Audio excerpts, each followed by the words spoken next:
The 1980s gave us some of the most loved harvesters ever built. Machines that were fast, innovative, and game-changing the day they hit the fields.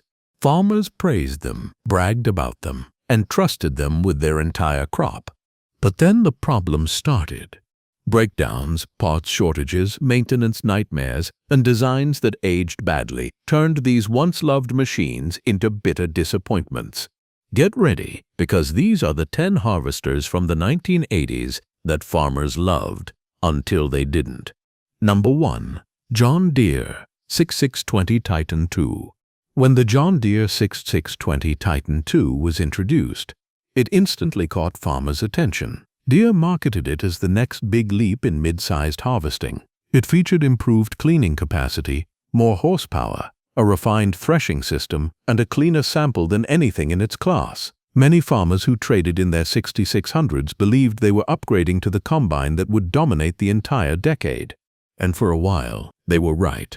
The Titan II series did outperform its predecessors. It handled tough crops better, had stronger hydraulics, and the improved fan system delivered cleaner grain. Its cab was more comfortable, visibility was better, and operators loved the straightforward controls. But as the combines aged, a laundry list of problems began to surface. Farmers soon discovered that the higher output placed additional stress on belts, bearings, and the already complicated cleaning shoe system. The Titan II ran hot, especially in tough soybean conditions, leading to overheating issues and premature engine wear. The high RPM cleaning system frequently cracked frames and caused shoe self-destruction if not adjusted perfectly. Electrical components were prone to failure, especially the early moisture sensors and control modules. Many farmers also found the variable speed cylinder drive notoriously finicky, often requiring constant adjustment or expensive repairs. Despite these issues, farmers still speak fondly of the days when their Titan II was young and aggressive before the machine aged into a maintenance headache. It was brilliant until it wasn't. Number 2. International Harvester 1480 Axial Flow. The IH1480 Axial Flow Combine is often considered one of the most important harvesters ever built. When it arrived, it changed the industry. The single axial rotor design was revolutionary, offering a simpler threshing concept with smoother crop flow, reduced grain damage, and increased capacity. IH was miles ahead of the competition, and farmers fell in love with the new concept almost instantly. But the brilliance of the axial flow design didn't protect it from problems, especially early models. The 1480 had issues with rotor wear, premature rasp bar breakage, and inconsistent grain samples in hard-to-thresh varieties. The transition cone was thin and prone to wearing through quickly, often requiring expensive patchwork. The feeder chain had a habit of stretching too fast, and its variable speed drive needed constant attention. The 1480 also suffered from weak rotor belts, soft elevator chains, and bearings that didn't last nearly as long as expected in dusty harvesting conditions. Electrical gremlins were common, especially in the cab controls and auger engagement systems. Many farmers complained about cracked cleaning shoe supports due to the machine's heavy load and vibration. Yet even with its flaws, the Axial Flow 1480 was beloved. It worked faster, harvested cleaner, and used less fuel than competitors. Farmers loved it when it ran, but hated the downtime when repairs took days. The 1480 is remembered as both a genius invention and a machine that forced farmers to become part-time mechanics. Number 3. Case IH1660 Sipter. The Case IH1660 was the next evolution of axial flow technology, and it became one of the most popular harvesters of the late 1980s. It offered more horsepower, a refined cleaning system, improved rotor design, and better durability compared to earlier IH models. Farmers praised its grain quality, easy adjustments, and impressive fuel economy. The 1660 earned a reputation as the do-everything combine for mid-size farms. But it also had a darker side. As the machine aged, the weaknesses became painfully clear. The rotor cage wore out quickly, especially in abrasive crops like rice and dusty wheat. The transition cone, still too thin, needed patching far sooner than expected. The unloading auger tubes were prone to cracking, and the clean grain elevator became notorious for bottlenecking in high-yield conditions. The sieve linkage system wore down rapidly, causing constant shoe misalignment. Gearbox seals leaked, the PTO couplers wore out, and the feeder house clutch system was fragile enough to fail during peak harvest. Farmers loved the machine's performance when new, but the maintenance costs of older 1660s became overwhelming for many. It was a combine that delivered superstar results until repair bills began stacking higher than the cost of fuel. Number 4. John Deere 7720 Titan II. The John Deere 7720 Titan II was one of the most powerful straw walker combines Deere ever built. Farmers were drawn to its raw strength, high throughput, and ability to tackle tough crops like corn and soybeans with ease. The machine could run circles around earlier models, and its cleaning shoe design was unmatched for its time. But the same high-capacity cleaning system that made it loved also caused chronic failures. The cleaning shoe shook itself apart under heavy load, if not meticulously maintained. Shoe frame cracking became common. The walker cranks were prone to breaking, especially when farmers tried to push capacity higher than intended. The engine was strong, but overheating plagued many machines working in dusty conditions.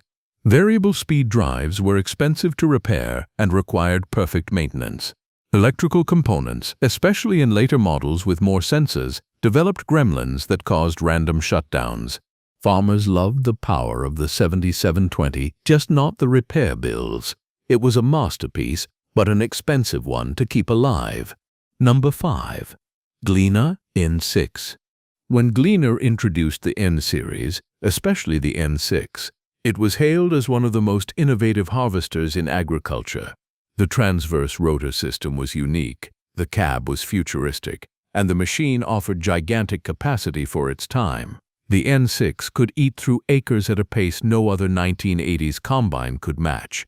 But the N6 quickly developed one of the worst reputations in agricultural history. Its engine placement caused severe cooling issues, especially in soybeans and corn. Fires were frighteningly common, a result of dust buildup around the engine compartment. The rotor drive system was underbuilt and failed frequently. The cleaning shoe system lacked durability, cracking under stress. The drive shaft couplers sheared often, especially when farmers pushed the machine hard. Electrical failures, gearbox issues, variable speed drive breakdowns, separator bearing failures, and feeder house alignment problems plagued the machine. Farmers wanted to love the N6. It was fast, massive, and futuristic. But the machine simply wasn't reliable enough to survive real farming conditions. Many N6s were traded quickly or abandoned entirely. Number 6. Massey Ferguson 861.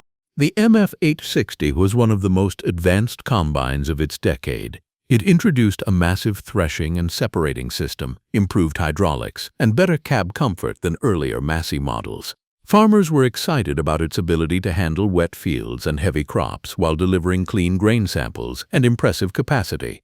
But the 8060 had serious weaknesses. Its hydraulic system was complex and prone to leaks. The machine suffered from chronic overheating in tough crops.